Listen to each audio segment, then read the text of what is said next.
And now, from beyond our dimension, this is the JeffMara podcast. Here's Jeff. My guest is Alysa Ruston, aka Divine Superpowers Activator. She went from dying on the toilet from an overdose of 28 medications to losing 120 pounds, healing herself, and bringing back guidance and new DNA activations from the other side. Alysa, thank you for joining me today and welcome. Hey, Jeff. Thank you so much for having me. I'm so excited to be on the show today. Alysa, if you don't mind, let's start on the day that you were in the bathroom and go from there. Okay, well, can I just give a little bit of context? So I was really very sick. I didn't just happen to die. I was super sick with multiple autoimmune diseases. I was 240 pounds. I had a PICC line in my arm. I was being treated for all of these diseases. And I was on end-of-life pain management, including fentanyl suckers, fentanyl patches. And if you've read the news, you know that stuff can kill people anyways. And in fact, in my house, for the caregivers that would come in, there were all these warning signs up around my house because if they had found or touched any of the medication, it could possibly kill them. So I was on this riding the line of death and life almost every day for about a year. And it was one particular day, unlike any other, where I was riding the line of breathing and not breathing. And on this day, I had had extra pain and I had had a little, I call them a kerfuffle of medication at the doctor's office, because every day I would go into the doctor's office and infuse and get treatment protocols, pumped into me. And they had given me extra medication that day. And then that night I had come home and had some extra medication. And during the night I woke up and I didn't feel good. And so I went to the bathroom, as you do when you don't feel good. And I sat down on the toilet. And the next thing I knew, I was dead. So, I'm going to leave the Earth story down here for a second, and I'm going to talk about what happened on the other side, because for me, that's the most important part of what happened, because I had so much medication in my body. I sort of skipped the step that you often hear people with a near-death experience have, where they kind of float above their body and they feel all peaceful. I totally skipped that step completely. And then there's another layer that happens for people that they come out of the body fully, and then they usually are greeted by a bunch of visions that is what they identify with heaven being or the other side being, because the other side wants it to be very comfortable for you. They want it to be a really soothing, peaceful process. So what I saw up there is that whatever your belief system is when you pass, that's the first thing you encounter. So for example, if you believe in Jesus and heaven and the pearly gates, that's the first thing you see. Okay. And if you believe in maybe you're Indian and you have the Hindu beliefs, you encounter that part of the death process. Does that make sense, Jeff? So Sure. yeah, it's like what you believe is the first thing you experience sort of a deal. So I bypassed that whole process because I think for me, my consciousness was like struggling. And I will also say what I believed wasn't in heaven or any of those things. So I believe in the cosmos. I believe in this divine energy. I believe in this oneness. So that is what I encountered. And as I was already dead, I sort of at one point looked down and I realized, oh, I don't have a body. And I remember feeling just this incredible amount of bliss and ease and peace. And I always say it's the most physical experience I've ever had without a body. So if you can imagine, if you've had like a really relaxing massage or a really delicious day, how good that feels physically, there was actually physical feelings, but no body associated with it. I was literally consciousness, and it felt very stretchy, elastic. Like literally what I felt was I could be everywhere all at once with my consciousness, but something about it felt very physical, like light particles being physical in some sense. So I hope that makes sense. So I was coming up, up, up, up, up, and I got into this place of what I call more God consciousness. And at first I saw, and it's hard to put this into human words, by the way, let me just state that for the record. But if you can imagine, if you've ever seen one of those movies where the guy's sitting behind all these hundreds of video screens, maybe a security guy looking at all these video images, it was kind of like that, only I could see, feel, sense billions of different images / experiences. So every image I saw was a different experience. So it might be people or plants or rocks or different planets or different universes. And so I had the ability to stretch my consciousness and go and move into every one of these individuated experiences. So I could literally go feel and see what it was like to be a plant, and feel and see what it was like to be this weird planet that I don't have a name for, and feel and see what it was like to be these weird beings, right, that are totally different than us. So it was this process of expanding the consciousness so much and getting to explore the cosmos. And I did that for a while. And then at the same time, so I'm sort of breaking this down in linear fashion for you, but at the same time, I was seeing how the universe comes together. So I got to see that it's light first, sound is another layer, and then that sound layer forms this sacred geometry layer. And then that sacred geometry then comes down and creates matter that we then experience. So I got to see that kind of, I wish I had a good description for it, but radiated out into universes, planets, and then on down to what the terra firma was on those planets, if that makes sense. So that's my experience up there. I'm sort of bouncing around and exploring different places and understanding how quantum physics works. I mean, I got the full download and I got the mathematics behind it. I got to see sort of the creation behind the creation, if you will, peeking behind the curtain. I get to understand a lot of the reasons why we come down here to planet Earth, and to take a look at how we have here on planet Earth, we actually have, people think they just have the one life, but I got to see that we actually have billions of concurrent lives happening. And we tend to think of them in terms of past lives, current lives, future lives, but it's actually all happening all at once. And so I got to see how we can actually choose and make choices in our now lives and collapse time and have a different experience while still learning the lesson.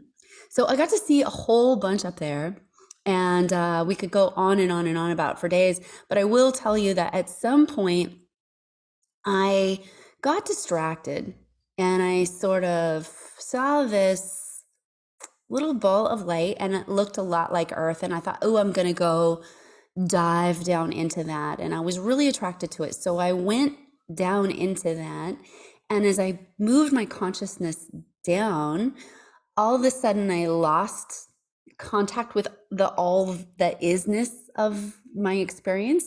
And I was more my Alyssa self.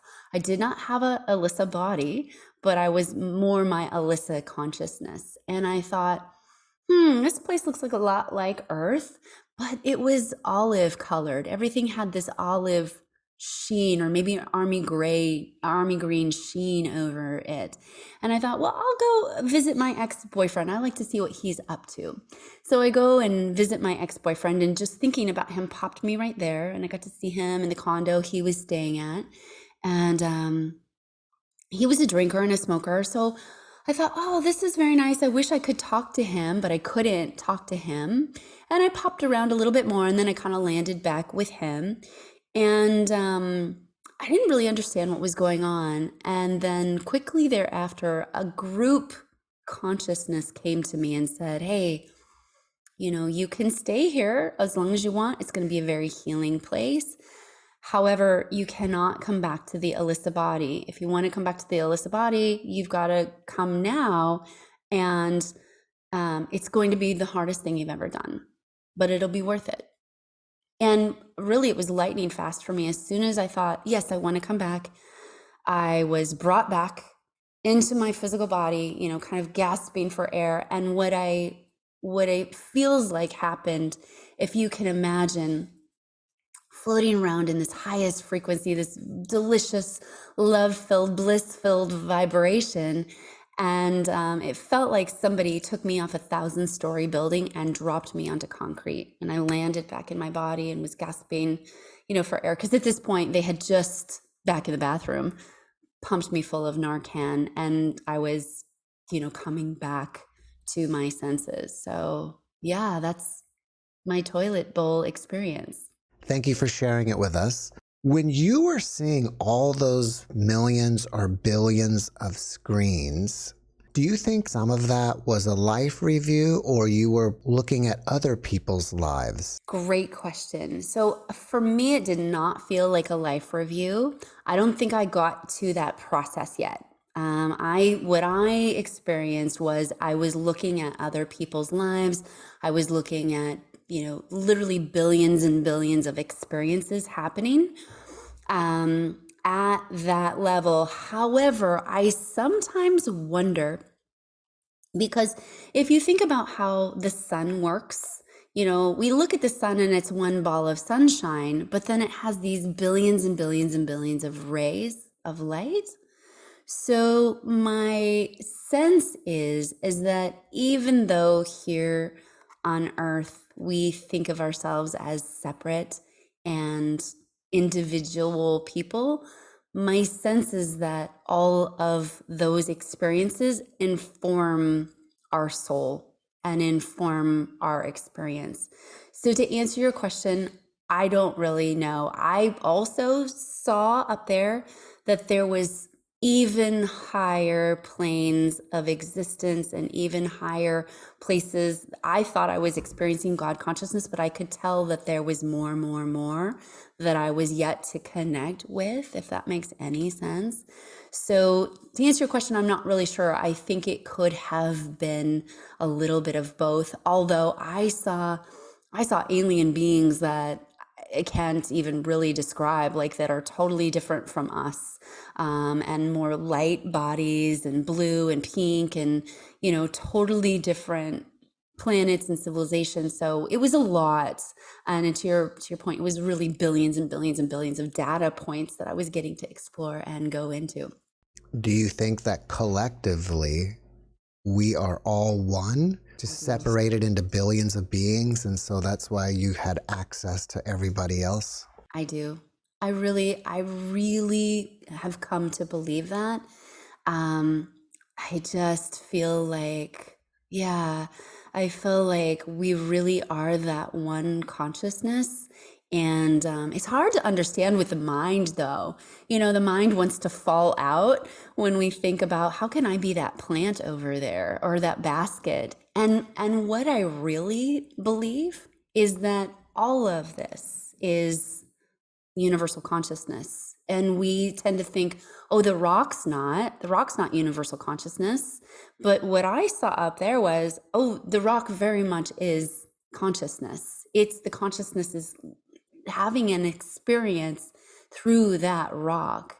The consciousness is able to take whatever's happening on any moment of our terra firma and the people who live on it and the animals who live on it, and it's informing the consciousness on the other side. I know you said that it wasn't God consciousness, but do you feel like you were in some kind of unified field that all knowledge was there and you just had access to it?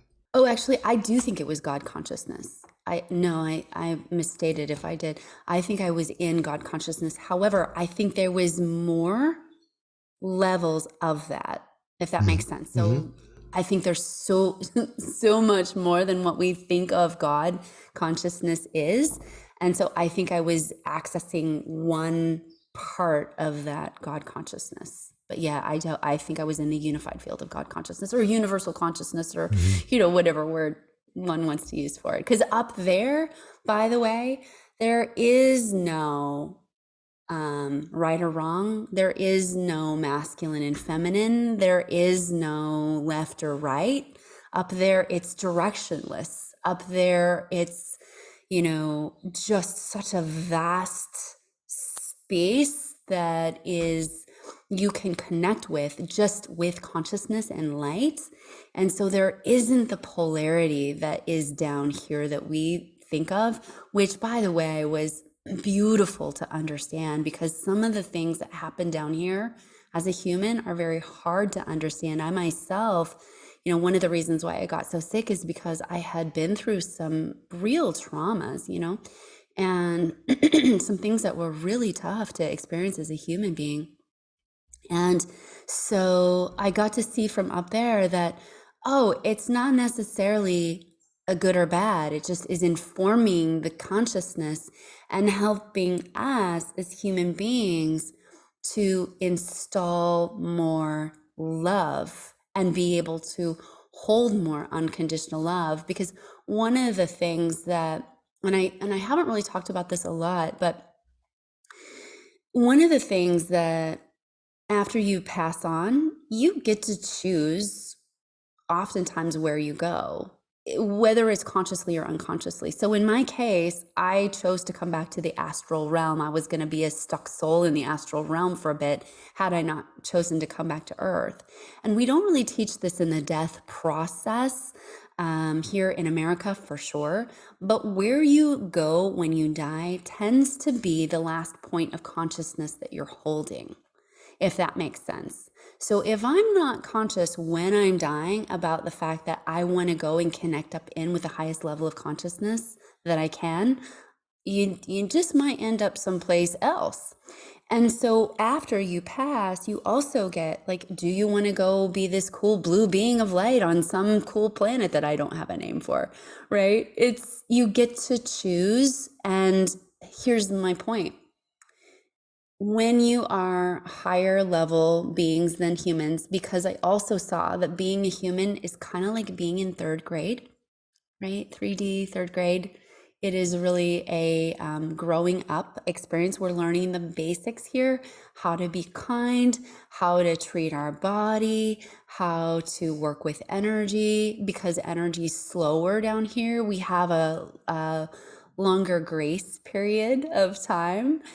But up there, you don't have a grace period. Everything's instantaneous, and your actions are instantaneous. Your thoughts and your feelings are instantaneous.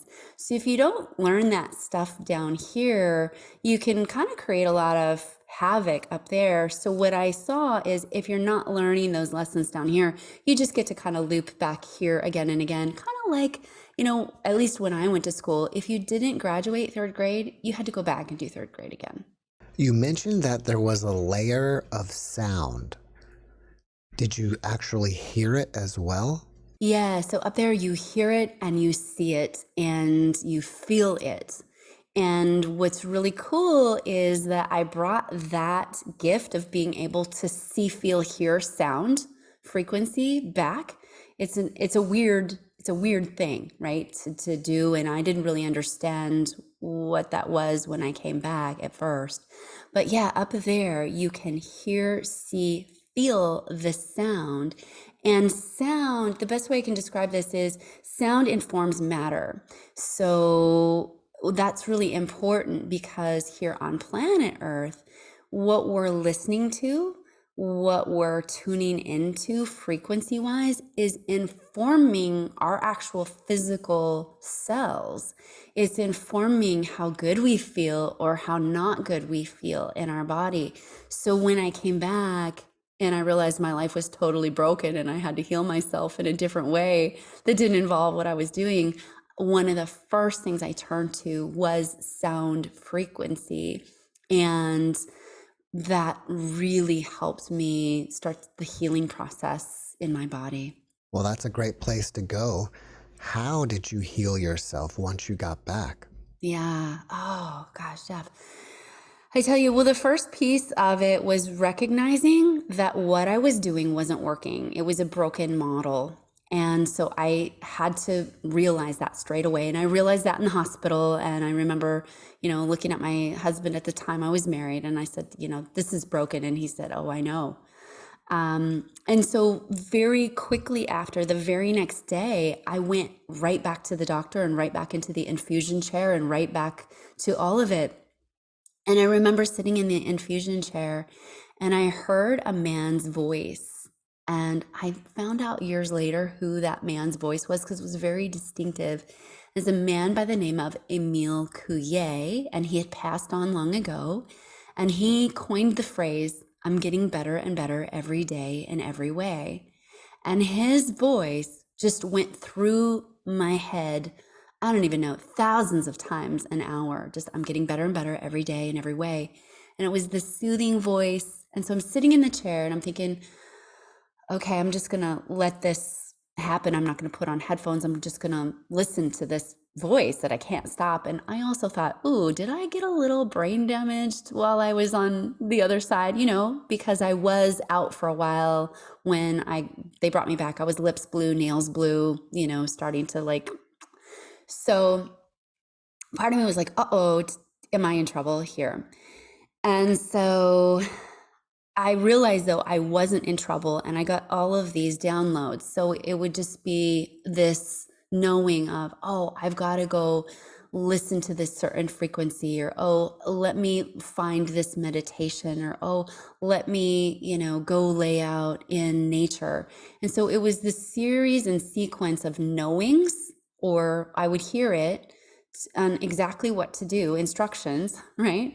And also cool synchronicities. One day I remember walking into the bookstore with my walker still. I was still really very sick, trying to gather myself back. And I couldn't really read all that well yet. I could see words, but they would sort of swim around on the page.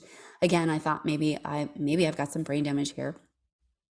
And so I thought, well, I can listen to an audiobook.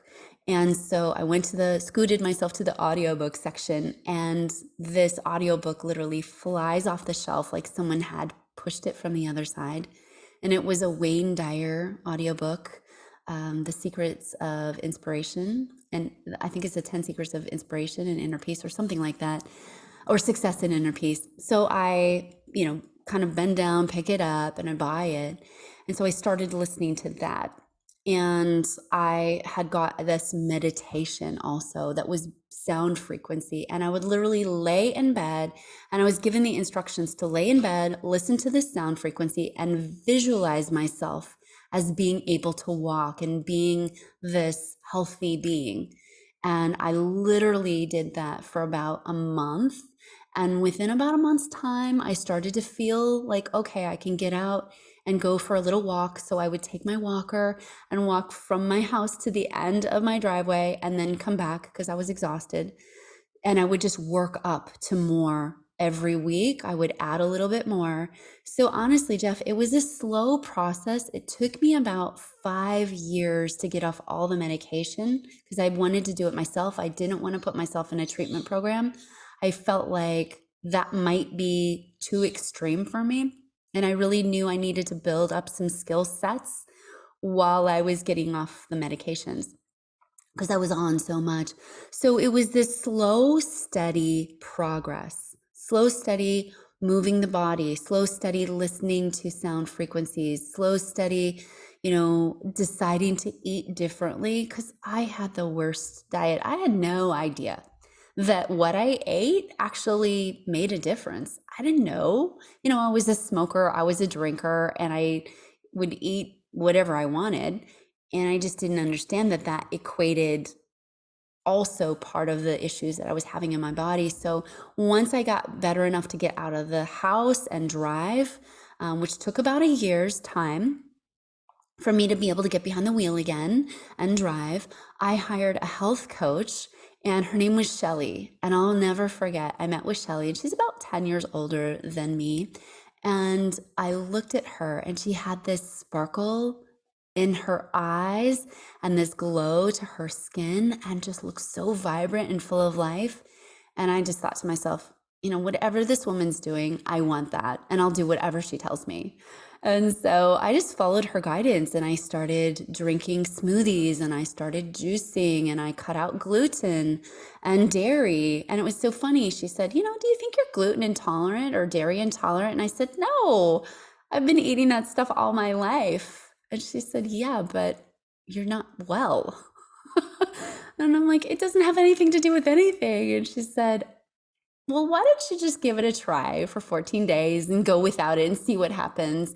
And lo and behold, it really made a huge difference. So then I went on the journey of really aligning my diet. And so over this period of 5 years, it was the hardest work I've ever done. I did enroll also in an outpatient program for depression and anxiety, where we dug in and we did the work, the trauma healing work and the forgiveness work, because I had so much stuck emotion and unhealed trauma. Because in my family, we just thought, oh, you've got a trauma? Okay, dig a hole, put that trauma in it, throw some dirt on top, and pretend like that didn't happen.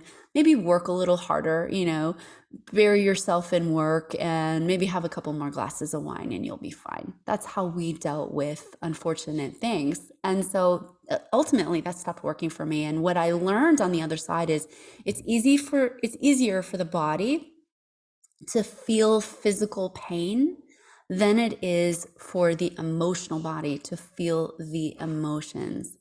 And so at some point I knew I needed to really work on feeling those feelings, processing those feelings, and then the need for physical pain gets released because you're not holding those emotions on the inside. Do you think that the illness is something that you chose pre-birth, like a lesson to learn, or do you think it's just an entanglement of being here in the 3D realm? I love this question so much.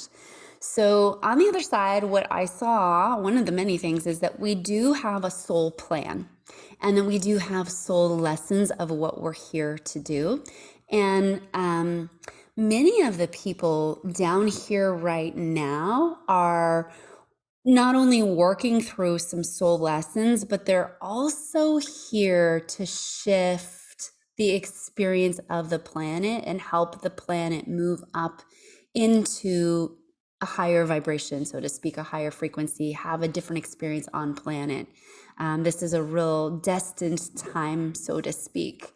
So to your point, when we choose to learn a lesson, because we have all these different timelines that we can choose, you get to learn the lesson, but if you're not conscious about it, you might accidentally pick a lower pathway to learn that lesson. So let me give you an example of this. If I'm down here learning the lesson of being able to command the physical vehicle, okay, the physical body, I'm learning the lesson of commanding the physical vehicle, I might choose to become very sick and have to overcome that. Might even choose unconsciously to repeat that pattern because the first time around, I didn't clear all the emotions. The first time around, I didn't deal with all the things. Okay. So there's that pathway. And you see this with people with multiple disease processes that kind of recrop up with themselves. You might also decide, if you know that you're working with a particular soul's lesson, to say, okay, I've got the lesson. I'm going to incorporate the things that I need to do now, and I'm going to float up to a higher vibration of that lesson, and I'll maybe have a different teacher of this lesson. So just like in college, you know how you can take different college classes and the teachers are different, but it's the same curriculum, so to speak. So we really do get that choice here, where you're going to have the same curriculum, but the teacher will teach it to you a little bit differently. And so you'll still learn the lesson, but you really might like one teacher a lot better than another teacher who you think, oh God, I just don't want to go to class today. This guy's really bugging me. So it's the same thing down here. When we're conscious to the lesson that we're learning, we then can work with it a little bit better. And there's also something else at play where we do have some karmic entanglements of where we're working some stuff out with other people. And again, the problem is when we're not conscious of all that, what happens, and at least it's happened for me, and I imagine it's happening for at least one listener who's listening to this today, is that we get so caught up in the 3D life of things. We're not operating at the soul level because, especially in Western Hemisphere, we were not taught to live our lives at soul level. So we're really kind of caught on this 3D plane, and we get caught in the everyday mundaneness of life. And it sort of is like Groundhog's Day. And we're just repeating patterns and, going through the story of it versus pulling our energy up to soul level while still in the physical body and working with the energy here, which collapses down the timeline that we have to deal with something, or collapses down the time frame. And by the way, this is why you see this all the time with near-death survivors who had cancer or who had some nasty disease, is we can heal ourselves. Because up there, we pop so much into soul level energy that we bring that soul level energy down here, and we can start to collapse some of the elongated time frames that we would move through space and time, when technically space and time doesn't work like that. It's all happening all at once. It's like a pancake stack or a book. You know how you can pick up a book and you can start on page 1, or you could start on page 150. Most people don't realize that the life is already written. It's already here. It's already available, all the possibilities and potentials. And we get to choose in the now moment what possibility and potential we're aligning to. But again, most people, myself included, I was unconscious to that. I had no idea that I could operate at soul level and start to work with the energies of both myself and the person that I might be currently karmically working some stuff out with. It appears that you came back with the ability of clairaudience. Do you feel like you have any other new abilities after your NDE? Yeah, so definitely clairaudience got turned on. Basically, all the clairs got turned on. Clairsentience, clairaudience, clairvoyance, all of that got turned on for me. By the way, at first it was very jarring. I didn't understand when I'd walk down the street and I'd look at a human being, why am I seeing all these other layers around them? I had no idea what that was. So I literally had to tune in and ask and figure out, and I was asking myself very real questions. Have I lost my mind? Did I get the brain damage? And what was cool was my husband at the time totally doesn't believe in any of this stuff. He's an atheist. He doesn't believe that there's anything on the other side. And so he kind of thought I was brain damaged too. And what would happen though, is we'd have these really amazing experiences. And I'll just give you an example. We'd have a really long driveway, and he was driving, and this is before I could drive yet. And he's driving, and I'm kind of looking down, and I said, hey, you want to be careful. There's a handicapped driver coming up and they don't see you and they're going to hit you just as you come out of the driveway. And he's like, yeah, whatever.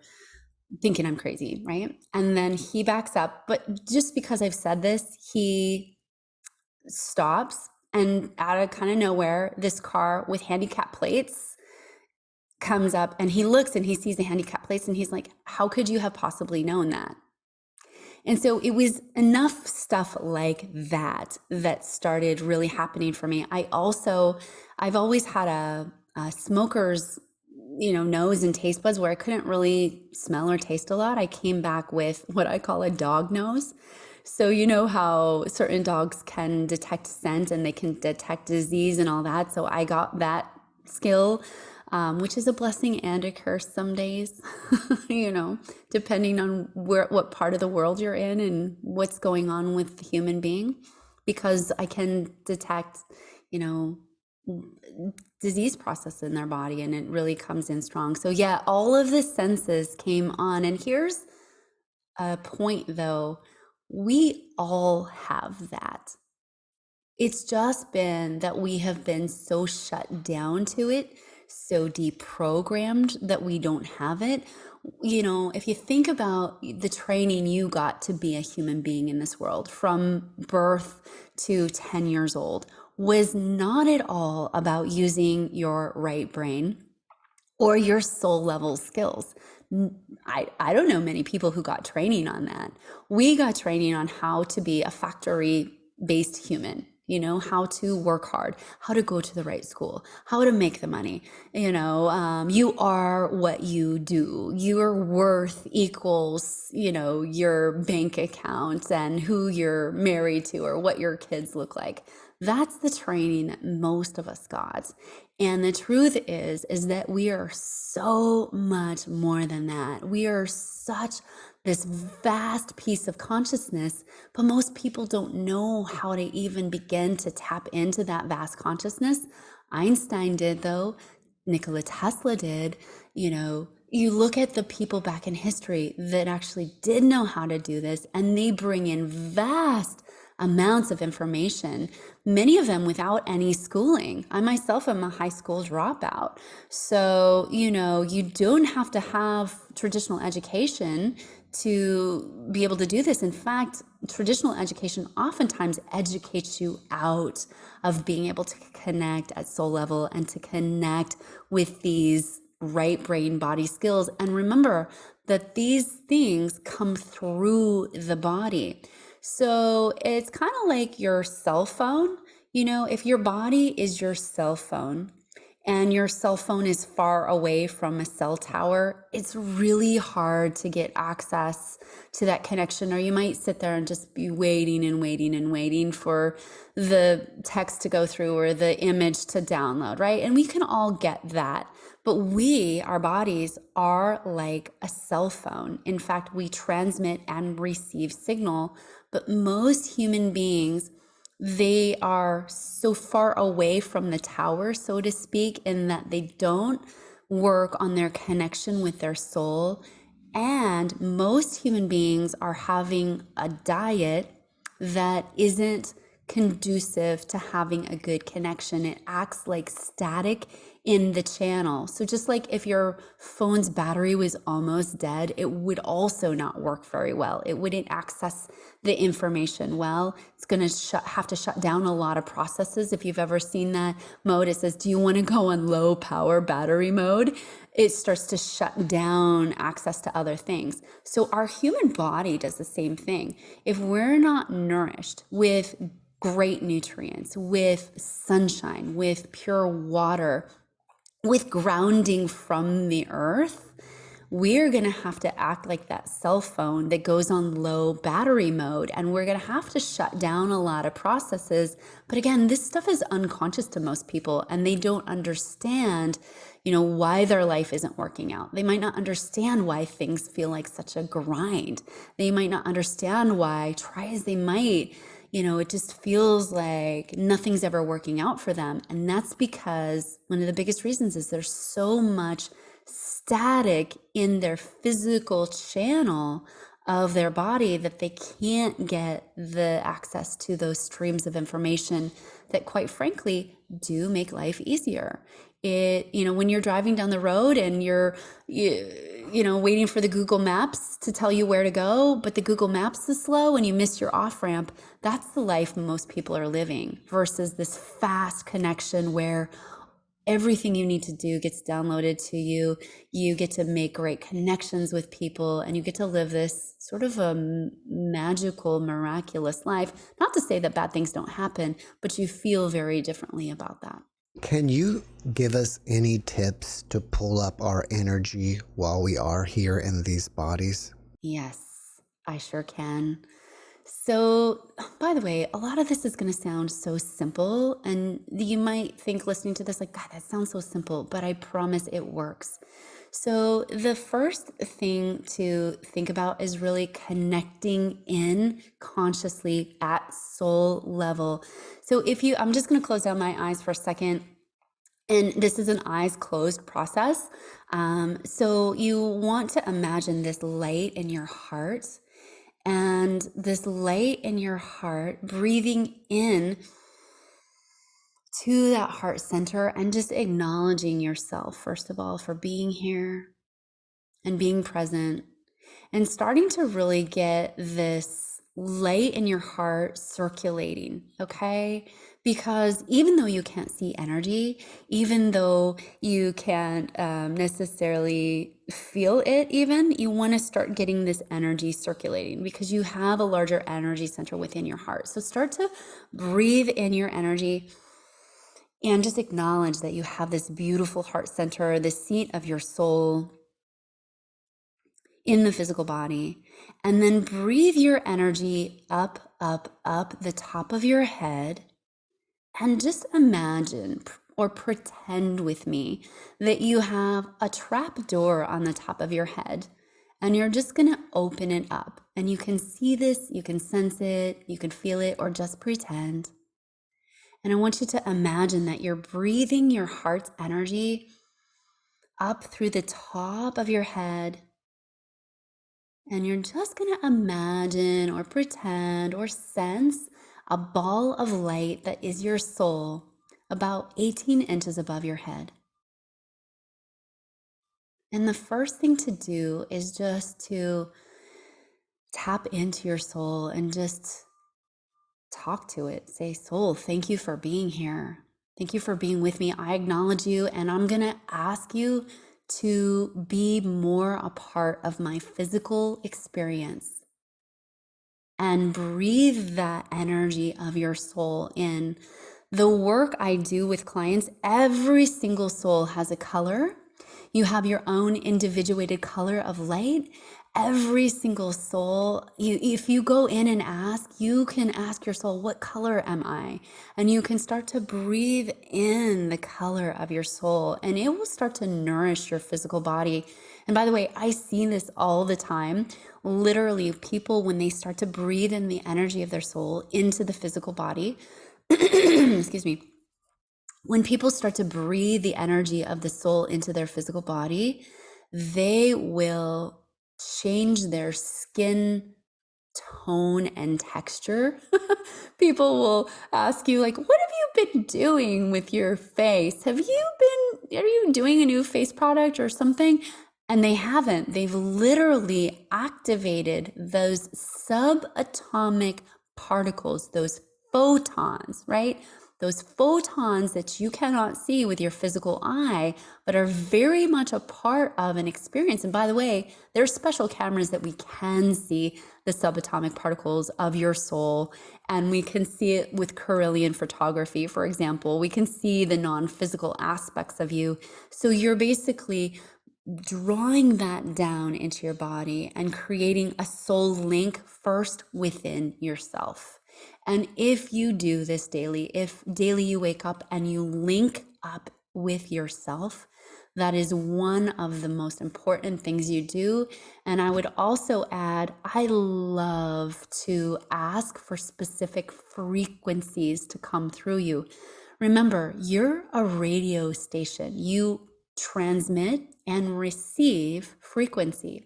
So why not start your day every day by asking to receive the frequencies? I particularly love joy, ease, peace, instantaneous healing, and infinite abundance.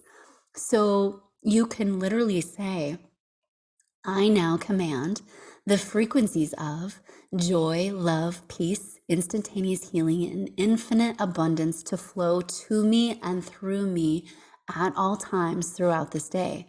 And those frequencies will start to flow through you. If you activate that every day in your system, I promise you, it's like tuning your dial to a different radio station, and you're literally tuning your frequency to the frequencies of joy, love, ease, peace, instantaneous healing, infinite abundance, and you will find that the life starts to change. Your life starts to operate a lot differently because you're running subatomic particles. So from a scientific perspective, you literally start to change your frequency in your body. I see this all the time. People drop weight. People's body starts to get into a state of ease and health. The pain will go away because they're starting to align with different frequencies. But most people get up in the morning, the first thing they do, they turn on their cell phone, they start to scroll, they look at the news, and they're often running in a very unconscious way. So if you've heard anything from today, it's really that when we pop up into soul level consciousness, the life changes. I think a lot of people would agree that we're here to learn lessons, and sometimes they may be hard lessons. But how do we learn those lessons but still try to live the life of our dreams at the same time? This question is a fabulous one. Well, again, I think it goes back to when we're living a more unconscious life, which, by the way, I've been there, okay? And can I give an example of a trauma that happened? Because I think that this is such a poignant answer to your question. Do you mind? Sure. One of the lessons that I was learning was listening to my intuition.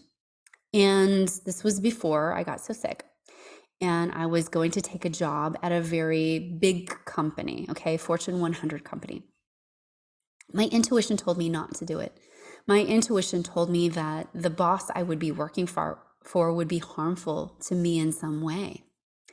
And I thought, no, that's crazy. That's just ridiculous. And I told my boyfriend at the time what I thought. And he's like, no, you're totally fine. You're totally safe. You'll be okay. So I overrode my intuition, and then I let somebody else override my intuition. I went to work for that job, and that manager, in fact, was a little cuckoo. And I ended up being kidnapped on the job by that manager, and my life was threatened. And, I won't go into the whole experience here.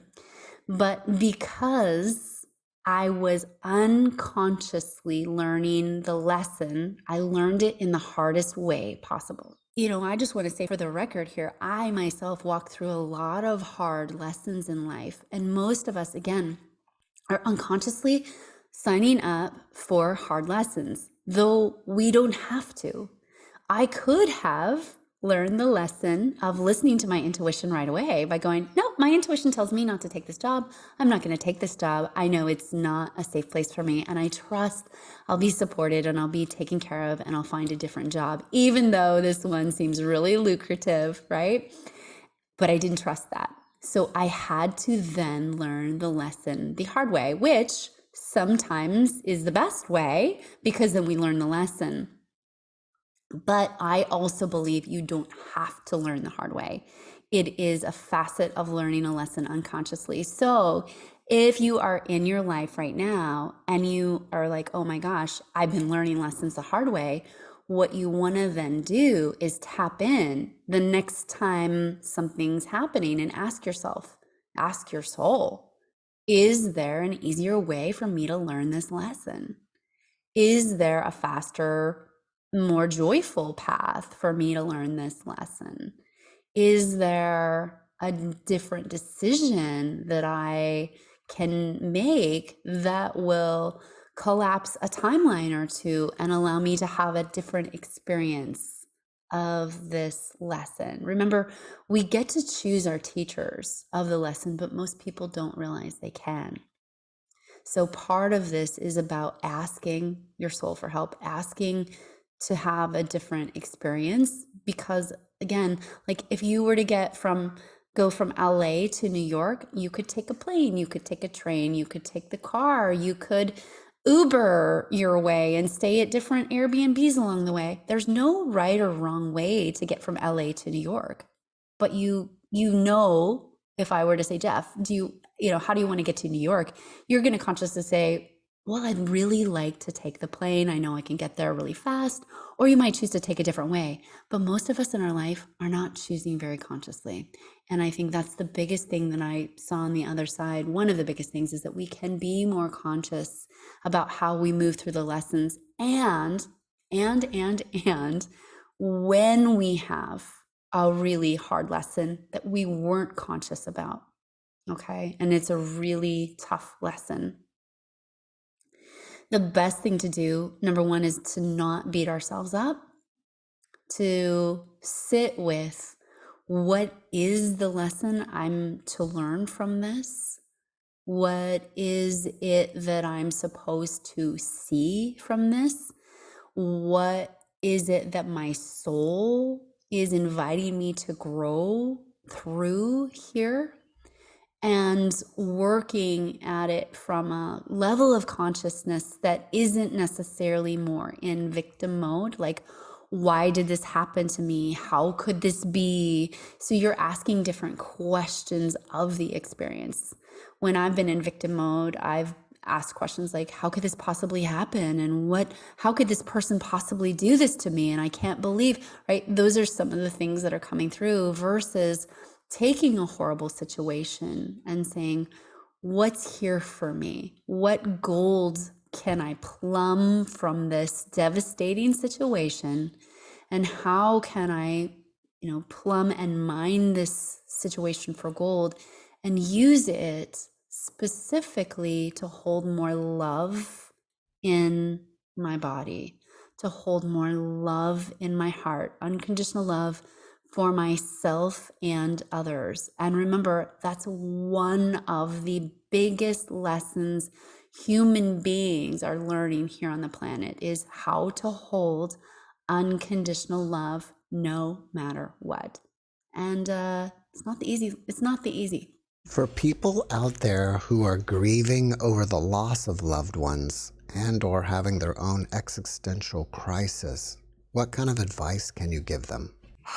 Well, the grief over a loss of a loved one is, grief happens in such layers, and it's not a linear process. So what I want to say for you who have lost somebody is be so gentle with yourself and allow yourself to express those emotions. For the person you have lost, I do want to say dying is not a death at all. It's like trading in your Ford for a jet plane. Okay. So you're just trading out one vehicle for another vehicle, and the vehicle that you trade out for goes a lot faster and is a lot more well equipped, so to speak.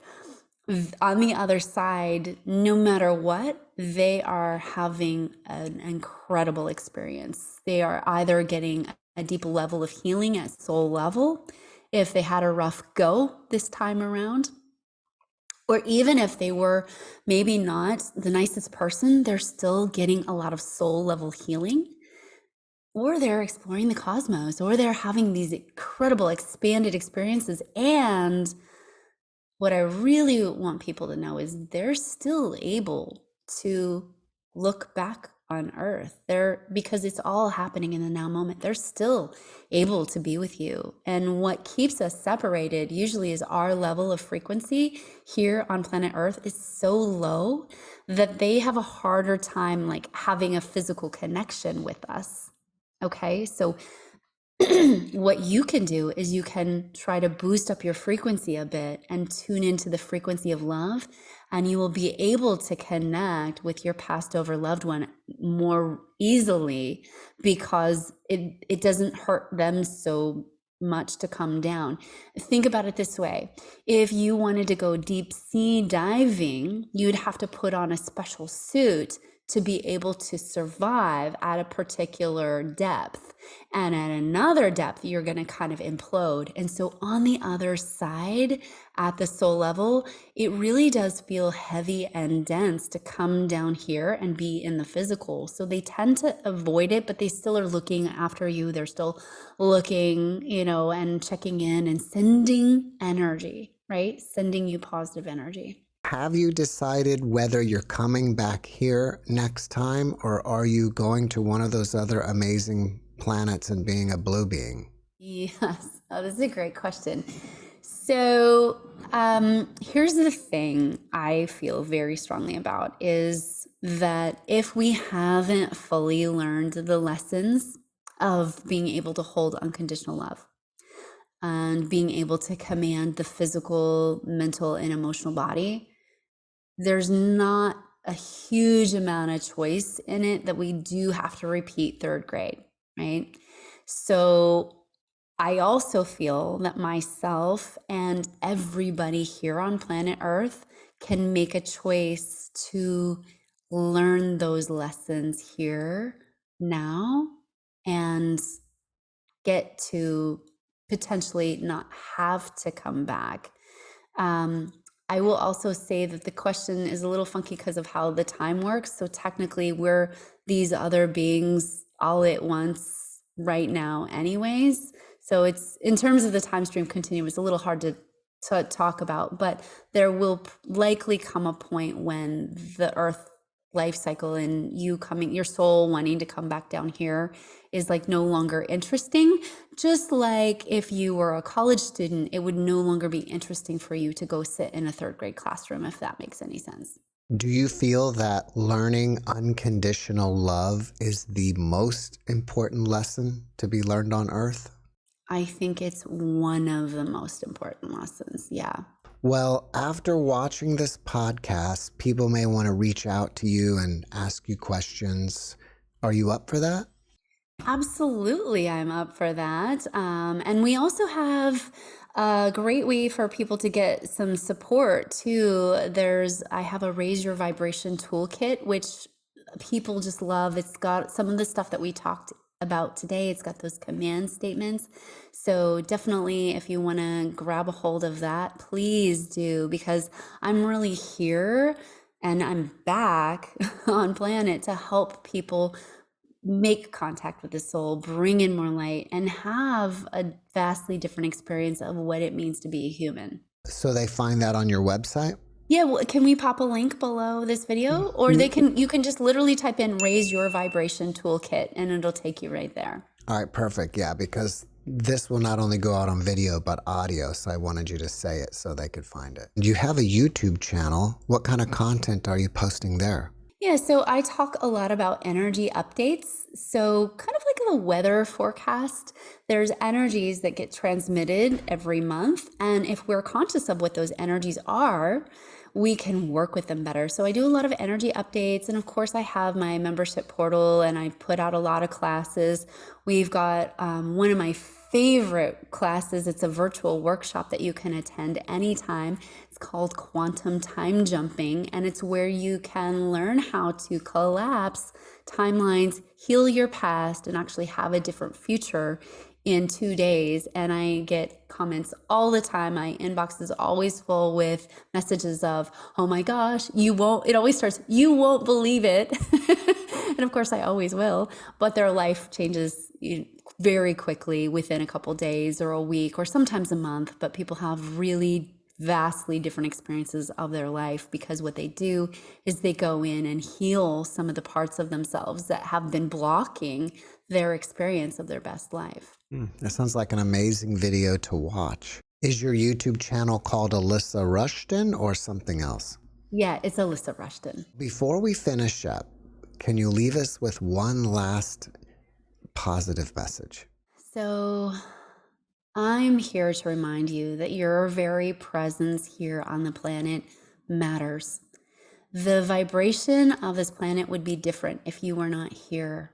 And so if you can just every day, just take a moment and give yourself gratitude for being here at this time, which by the way, is one of the most pivotal times in history. It will be written in the history books. It'll go down across all time, space, and dimension that you chose this time to be here. And it's not necessarily the easiest time on planet. So it's all the more important that you take moments every day to give yourself gratitude, give your body gratitude for being here, because you are literally helping this planet with every breath you take, every thought you think. And so I personally just want to thank you for being here and thank you for being a conscious human and watching this channel. And just thank you from the bottom of my heart for being you. Alysa, thank you for that message. And thank you for being my guest. Oh my gosh, Jeff, it's been such a pleasure to be here with you today. Likewise. Thanks for watching the JeffMara podcast. I really appreciate you. Another way to show support is through YouTube memberships. And if you do, there are loyalty badges and other perks depending on your level of membership. All you need to do is click the join button underneath the video to find out more. Thank you for your support.